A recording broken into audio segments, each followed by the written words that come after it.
大家好，我是安哥。许家印呢迎来大结局，律师称呢或将面临一个死刑，亲信和家人呢全都跑不了。曾几何时呢，许家印不仅是国内的一个房地产大佬，还是中国的一个首富啊。只要说呢不触犯我国的一个法律底线，那他呢就有着常人呢享受不到的一个荣华富贵。不过许家印的好日子呢却在今年9月底呢彻底到头了。先是呢他的亲信呢被抓或者是被调查，不久之后呢许家印本人呢也因犯下了多种罪名呢被相关部门采取了一个强制措施。对此呢就有网红律师称啊，许家印呢可能会判决死缓或者是死刑，其在恒大集团的亲信以及家人呢一个都跑不了啊。但是呢很多网友都感到奇怪啊，许老板的恒大集团不就是欠下2.44万亿的一个债务吗？实在不行还可以通过引入外援进行一个资产重组，或者是恒大集团呢还有可能出现一个转机。为什么现在许家印会成为一个阶下囚呢？甚至还可能会面临死缓或者是死刑的一个境地呢？第一就是恒大制造了大量的一个烂尾楼，导致数百万的一个购房者蒙受了一个重大的损失。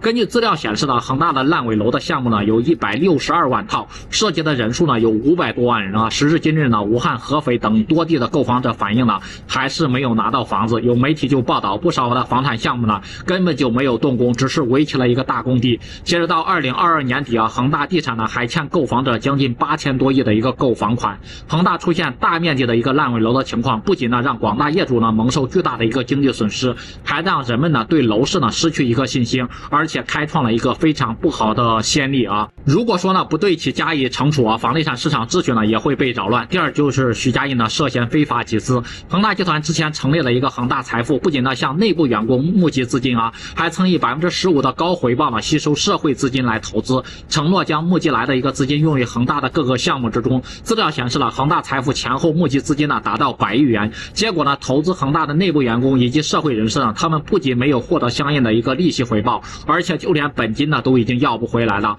恒大的这种行为呢已经构成了非法吸收公众存款罪或者是集资诈骗罪。第三就是许家印呢涉嫌转移资产。许家印与妻子丁玉梅呢在2022年啊进行了一个技术性离婚，就是许家印将其名下的恒大股份呢都转给了丁玉梅，让丁玉梅呢通过林爱公司把这些股份呢转移到境外。这还不算完啊，许家印还出售了自己名下总价值达70多亿的一个，包括他的豪宅，包括他的飞机、豪车等等啊。对外宣布呢是向集团公司呢注资输血啊，但是这笔资金去向何处，外界呢那是不得而知。值得一提的是，许家印将资产全部转移到境外后呢，就马上在美国呢申请这个破产保护，这样一来呢，许家印家族就可以赖掉在海外的所有债务。资料显示呢，恒大光发行美元的一个债务呢就超过了7000多亿人民币啊。令人愤怒的是，许家印在资产转移出去之后呢，恒大集团在国内的债权人想要再讨回资金，恐怕就没有什么希望了。所以说，许家印和他的妻子呢就涉嫌构成转移变卖财产罪或者是洗钱罪啊。